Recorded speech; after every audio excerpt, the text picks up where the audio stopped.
Hey everybody, it's Jason Blah here. You guys know what time it is. Time to talk about current events in the online fitness community, and numerous numbers of my subscribers have awared me that Jeff Cavalier, aka Athlean-X, aka Curl-Lean-X, has also responded to the Robert Oberst video. So let me go ahead and put on my +5 hat of speechcraft and let's talk about this. Oh, and a reminder, guys, if you will click a like down below, that would be greatly appreciated. It will help offset the 3 guys who run the dislike bot every single day against my channel. Go ahead and click like for me if you're a regular follower. Would be greatly appreciated. So over to the point. Actually, Jeff's video was pretty good. He made good points, different points than the stuff I made in the same conversation, and he kind of gave a lot of it from his perspective. Number 1, as a physical therapist.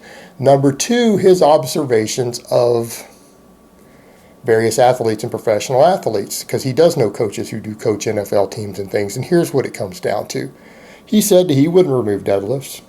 Now, he says that there are risks associated with a deadlift, and he talked about the fact that a lot of professional athletes, they don't necessarily always build where they are in the weight room, meaning they get where they are through ability and they strength train and they do need to get stronger, but becoming great weightlifters is not necessarily the whole point of their sports. So we're dealing with something very different. And he also talked a lot about compensatory strength and individual angles, but ultimately here's what he did say though, and we'll get to that in a minute. He wouldn't take the deadlift out. I mean, the deadlift is basically a fundamental type movement. So let's kind of come over to the point though. When it comes to talking about the deadlift, we only have novice lifters for the most part really just stick with one type of deadlift, and that's what people need to remember, right? I'm a big deadlift guy. I think the deadlift is indispensable. I'm very, very biased. But does that mean that I'm going to have every person do nothing but a normal conventional deadlift? I mean, even my current clients would laugh if anyone thought that that's what I do. Like my current clients looking at their spreadsheets right now would look at that and be like, what? People think Jason just makes everybody do endless amounts of conventional deadlifts. I don't think so. That's not what's on my sheet. Exactly, guys. I don't even do conventional. How many deadlift variations do you guys see me do in an average month? 4? Maybe 5, right? How many of them are conventional, normal conventional deadlift? None. Do I write it in all my novice programs? Absolutely. Okay. So Jeff pointed out here, it is kind of a fundamental movement. And what he pointed out, when you're dealing with professional athletes, though, we're dealing with people who injury prevention is a big deal.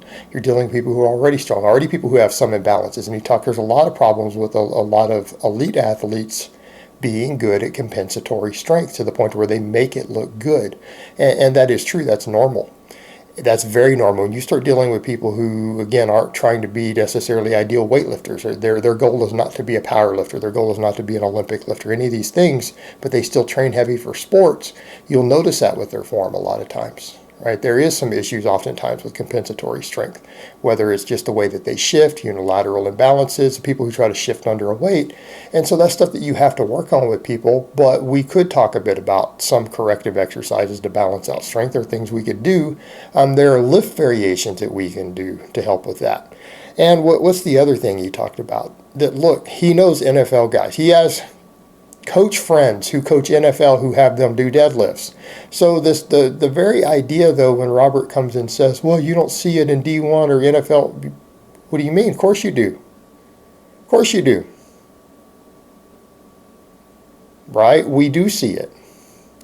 Now, when you're no longer dealing with a novice athlete and you're dealing with very strong people who do have the ability to pull their bodies apart, and we're dealing with different strength curves, we're dealing with concerns of overuse injuries, does that mean that they stick to just one type of deadlift? No. But how is that any different from powerlifting? And I'll get to that in a minute. That's not any different from elite powerlifting, is it?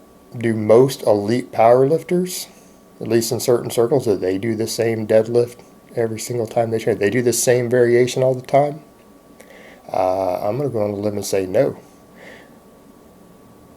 I'm going to say no. So when he's talking about what the coaches do, the strength and conditioning coaches for a lot of these NFL guys, they base things like heights upon their personal biomechanics, right? They base it upon their mobility and limb lengths. So they will actually use mats and stuff. And mats is actually a very common method And mats work both ways. You can stack mats to create a deficit. You can stack mats underneath the plates to create a small block pull, right?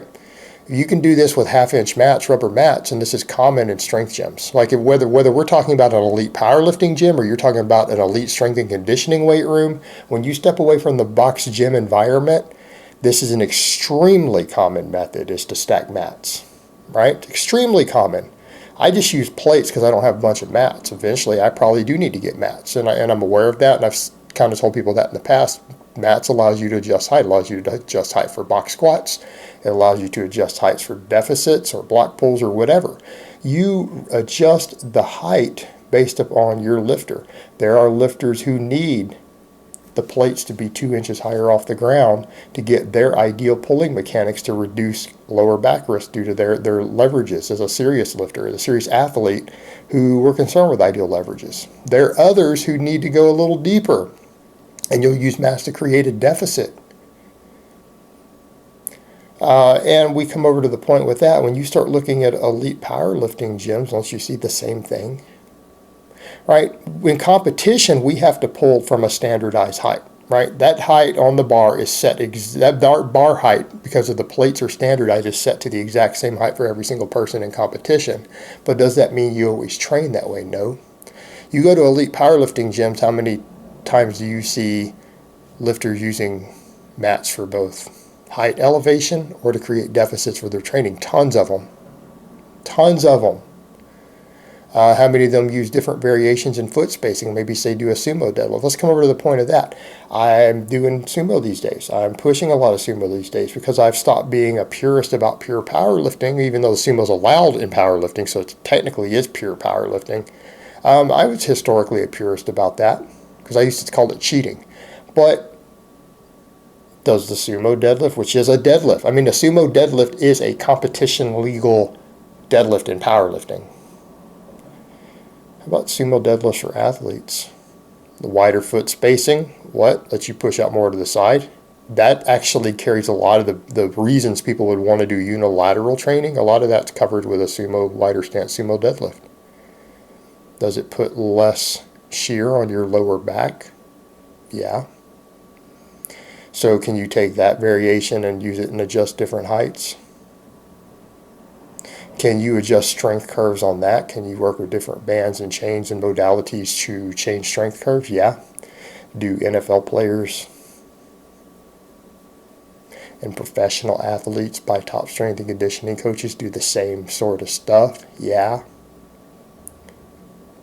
They're deadlifting, they're just working off of different modalities of the deadlift. And oftentimes with lifts like that, you might be finding ones that work best for your particular athlete, but they're still doing a heavy pull from the floor. And that's what people need to remember. We're still deadlifting, it's just that deadlifting gets more fine-tuned to the individual or gets fine-tuned to different strength curves when you're dealing with serious athletes. So here's the point we come over to. Is that any different than what elite lifters do? No, it's not. Now, does that mean that most novices shouldn't still build a base off of just a generic conventional deadlift? And I might even say, okay, a sumo deadlift is fine for them too. If they're better built for it, I start them on a sumo. I wouldn't have a problem doing that, depending upon the person. But we program the conventional deadlift in most novice programs.